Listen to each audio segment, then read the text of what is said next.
Within the Casa de Balboa, heading toward the east, is the San Diego History Center. Be Here Now is an exhibit which shows the connection to San Diego's history through the visual arts. When we walk into an art exhibit, the pieces are presented to us on the walls or atop pedestals on the floor. They are there for us to observe. However, it also falls upon us to interpret what they mean or what they show. What can we learn about San Diego by examining these works of art? The landscapes are often made by being plein air, or French for outdoors, along with the natural background while painting. Here are paintings showing a fishing village near the water, images of eucalyptus groves, Mount San Miguel in Chula Vista, with Mesa Grande in the northeast to Sunset Cliffs near Point Loma. Our eyes can only tell us so much. If we use our imagination, however, and concentrate hard enough, the paintings may come alive to tell us the stories of San Diego hiding under their strokes of color on canvas. Here is a fishing village from around 1930, representing any number of places up and down San Diego's coast. This could be one such village, with a ship coming into San Diego Bay. Eucalyptus trees can be found all around San Diego and Southern California. They are native to Australia and were brought over in the mid to late 1800s. With plenty of rain in early 2023, we saw many eucalyptus trees uprooting and falling over because of their shallow root system. Their heavy branches can fall, too, earning the tree the nickname of Widowmaker. For landscapes, mountains are sometimes chosen to be the subject or part of the background. San Miguel Mountain lies 15 miles east of downtown San Diego. It stands a half-mile in height and has had radio and TV transmitters for stations like KPBS since the 1960s. When traveling around San Diego, you always have a choice of mountains in the east, trees throughout the county, and water in the west. The different landscapes are available to everyone who lives here and reflects the diverse nature of our environment. The artists can choose between a serene scene at California's first mission here in San Diego or a crashing seascape during high winds along the coast. As San Diego's population grew in the early 20th century, communities popped up in some of the most scenic areas of the county. Houses like these from 1935 had a good vantage point on top of Mission Hills to see what lies beyond the horizon. Others were nestled in the valley, with a panoramic view of rolling green fields surrounded by the majestic rise of hills and mountains. A question is asked on the walls of this art exhibit. How does the land change how we live? Another question that comes to mind is, how does the climate affect the activities in our daily lives? In the mountains, people can hike and climb up, or mountain bike down, through dirt trails winding around from the peak to its base. In the valleys, the land allows us to grow crops, like avocados, citrus, and strawberries. Here is one such valley as viewed from the sparse shade of this sycamore tree in springtime. After much needed rain, flowers bloom all across San Diego County, These pink tea roses grow well in Southern California, as long as they are well taken care of. San Diego's climate can be described as a coastal desert. Normally, small amounts of rain are received in the winter, and high temperatures are expected in the summer. The proximity to the ocean invites residents to enjoy the water and waves through sailing, surfing, and swimming, or by relaxing on the shore while watching and listening to the sea as it meets the coastline.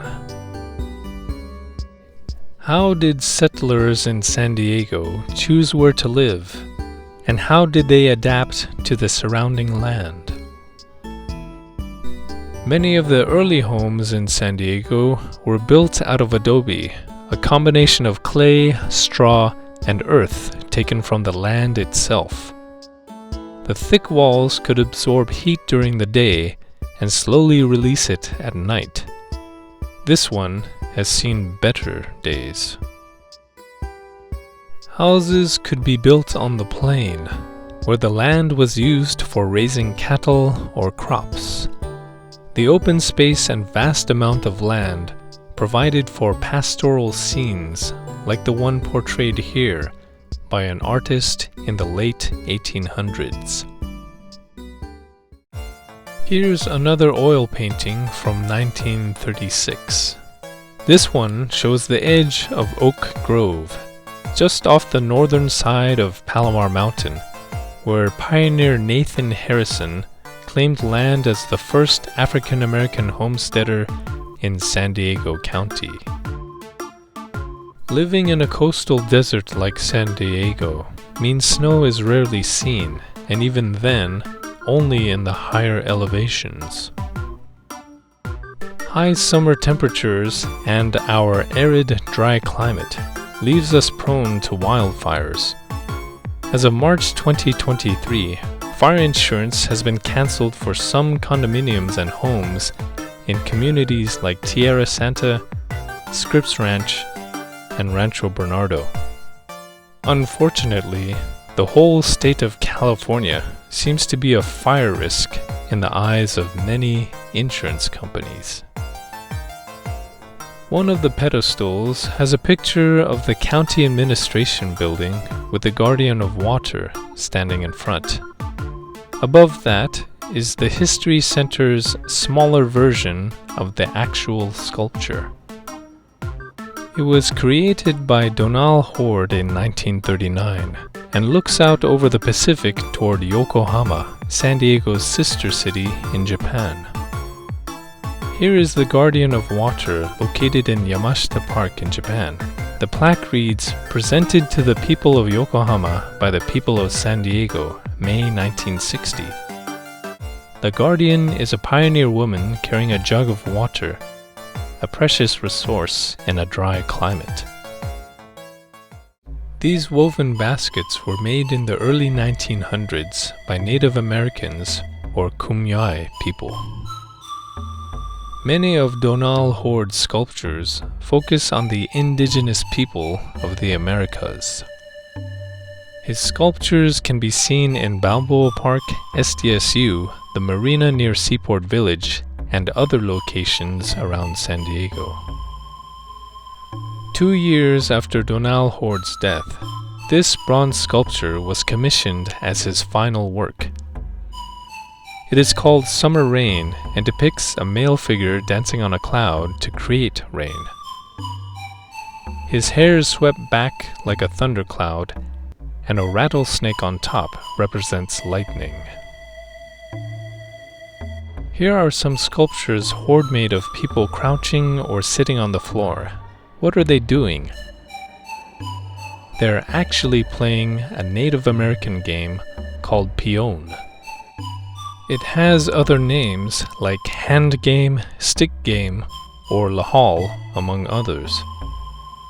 It's traditionally played with plain and striped bones to be hidden in the hands, and painted sticks to keep score. Peon has been around for many generations and was originally played at funerals. Rules vary slightly by region or tribe. In general, a blanket or jacket is used to conceal players or their hands. 2 players each hide one striped bone and one plain bone in their hands. The opposing team must guess which bone is in which hand, using hand signals.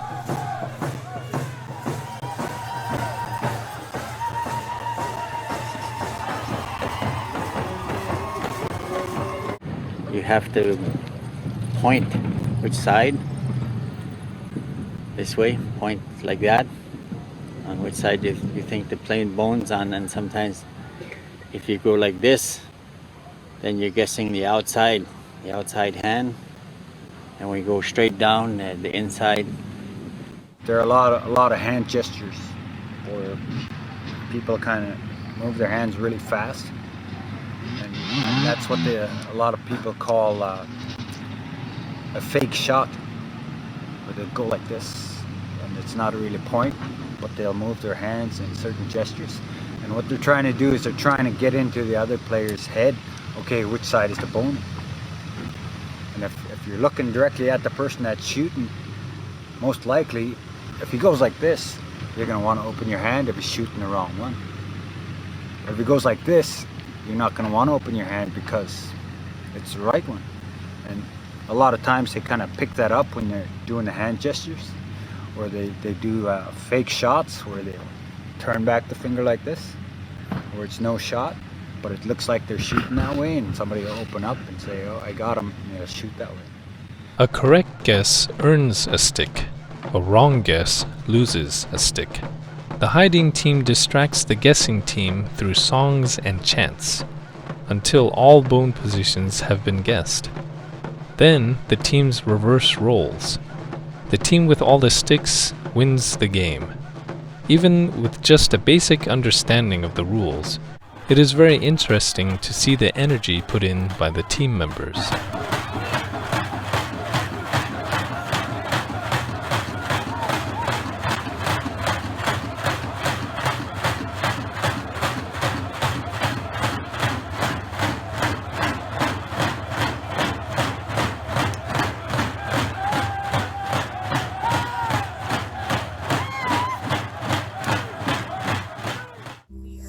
There are portraits of people from different walks of life. What was in their mind when the artist painted them? When a photograph is taken, we only have a few seconds before it's done. There's just enough time to resist the urge to blink if a flash goes off. Or, as most people know with their smartphone camera, selfies can be taken over and over until one is acceptable. Unlike a photograph, a painted portrait takes time. Furthermore, the portrait was prepared and planned for, with the artist having a background in mind, and perhaps even providing input into what the subject will wear and how they will be positioned. We notice that most of the subjects appear to be sitting. For those of us who don't paint portraits, the subject is referred to as the sitter. Some sitters look off to the side, while others look directly at the artist. When looking away, it appears as though they have something on their mind. When looking at the observer, it's as though they are brought into the present moment of time. Some portraits have only the subject. But if a background is present, it can tell us more. Are they someone in a position of power? Do they have certain hobbies or activities they enjoy? What kind of neighborhood do they live in?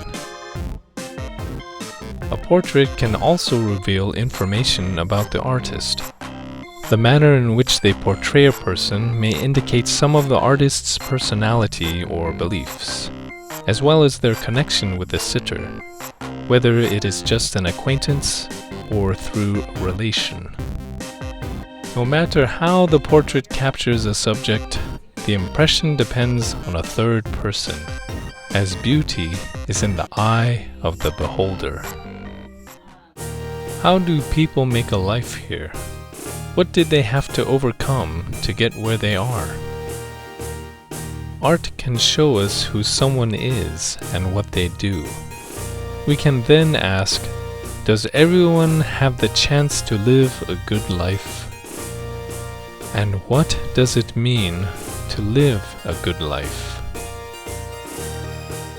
This painting from 1930 shows people threshing grain to get to the edible parts. It is hard physical work, and prior to the use of machines, used to take up about 25% of agricultural labor in the late 18th century. The title for this piece is Dutch Importer. He shows off his glassware and porcelain plates on the shelf behind. It is reminiscent of the Dutch East India Company, which was the first merchant trading company to link the East and the West in the early 1600s. Here we see a sailor saying goodbye to his wife and baby. Anyone who lives in San Diego knows it's a military town. From sounds of explosives training and jet engine tests to helicopters and Osprey flying overhead, the military has been present ever since San Diego's founding in 1769. People enjoyed the colorful side of San Diego by attending flower shows like this one in 1920s Balboa Park. Others could make a living tending to horses and carriages, as seen with the stable on the right. The presence of the telephone pole suggests it was painted after 1880 or so. The agreeable climate of San Diego was the right place for people to start a ranch next to the mountains inland, or settle down near the different shades of green and red on the autumn trees and hills around Julian. All the essentials for a good life seem to be present. Luxury items could be obtained in the city and imply the owner has status or at least a comfortable lifestyle. This painting of a department store in 1936 shows ladies trying on gloves. The customer's clothing tells us these gloves are part of their fashion ensemble. This painting of a TV antenna shows the rise of television. By the early 1950s, homes with TV jumped from a few thousand to over 12 million in the span of 5 years. Now, many people watch on their smartphones, although details are easier to see on a computer or smart TV. Within the back streets of affluent neighborhoods, there is always someone who has fallen on hard times. It's something we see today in major cities across the nation. Who has the correct answer to help these human beings help themselves? Maybe instead of finding a solution, we need to ask the right question first. An analogy can be drawn from the ocean right here in San Diego. Let's say you find yourself in an area like this with waves coming in. What is the best way to survive? If you are skilled enough to swim under a wave, you are safe. If you are strong enough to go over a wave before it crests, you are safe. If, however, you are caught in the middle, you will be thrown about and possibly thrust against the rocks near shore. Perhaps another question could be asked, such as, can the rocks be climbed to avoid the waves? Or, can calmer waters be found by swimming parallel to shore? A situation like this doesn't grant much time for thinking, but by asking the right question, you can take advantage of your talent or skills to solve a problem. Some paintings blatantly tell us we are not alike. At the same time, it means everyone is individual, special, and uniquely different from everyone else. Although this is the case, The colors flying on this canvas with the Museum of Us and the California Tower show that tolerance and acceptance of people from all walks of life is the right way to make a better world for everyone. Kindness toward others would bring us one step closer to utopia. A utopian society is one in which everything is nearly perfect for members of its community.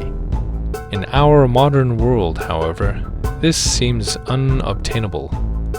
It's hard to believe San Diego had a place that functioned as a utopia for almost half a century. Look at these pictures. On the left is a moonlit landscape at night. It was donated in memory of a member who belonged to this utopian society. On the right is a garden scene. Look at the horizon. Do you see the red-domed spire in the distance? That red dome belongs to this building below, the Temple of Peace, alongside the Academy building at Point Loma.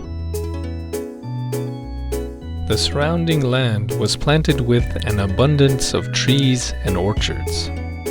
The intention was to have access to fresh fruit which was served every day of the year. In fact, the present-day residential section is still known as the Wooded Area. The full title of the organization was the Universal Brotherhood and Theosophical Society. From 1900 to 1942, it resided on the land now occupied by Point Loma Nazarene University. Loma Land was its nickname, and it was situated on the extreme west of the country to point it toward India, where the religion's headquarters was located. These are the doors from the Temple of Peace. Theosophy appreciated antiquity, reincarnation, karma, spirituality, and unity of life. It combined several religions, including Christianity, Hinduism, Buddhism, along with occult texts and symbols. At the top of the doors, we can see a key with a small swastika. It was associated with South Asian good luck and spirituality, rather than its later abuse by the Nazi Party.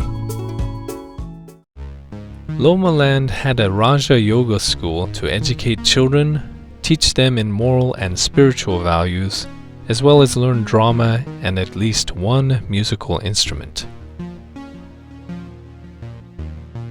The humanities and science courses taught there were also accredited by the state of California. This painting, entitled The Prodigal, shows the past lives of a man and his spiritual awakening and reincarnation to overcome his regrets in life to become aligned with his true nature. The Greek Theater at Point Loma Nazarene University was originally constructed as part of Loma Land. It was used for lectures, Greek plays, and musical performances. Today, it's used by the university serving similar purposes, including graduation ceremonies.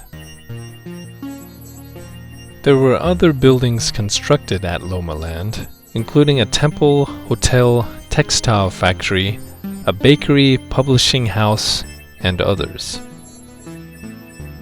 This painting, called The Bard, shows the spiritual journey one takes to answer a higher calling. There are souls and spirits who struggle or lament in their current lives, and others above who help elevate those who come after them. The Theosophical Society believed in promoting harmony between different cultures and religions around the world.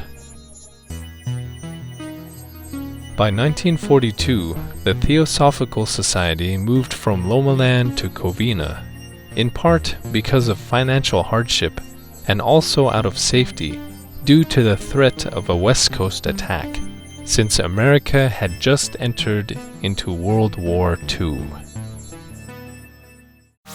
The San Diego History Center has a rotating collection of paintings, some of which are very recognizable, or have landmarks like the Ramona Main Stage Theater, which has stood for over 75 years. Others like this one are only familiar to those who live in the neighborhood. The title tells us it is an early Sunday evening in 1993. If you recognize the location, put it in the comments below. There's also a protected painting of the Holy Mother of Light from the 1700s, obtained from the Mission San Luis Rey. If you go to Balboa Park, stop by the San Diego History Center to see the Be Here Now art exhibit. The paintings give us a glimpse into San Diego's past. They also show the connections to our land, our communities, and how San Diego will progress into the future. If you enjoyed this video, you have the power to help this channel grow for free. Please click like, share it with others, and be here now by clicking subscribe.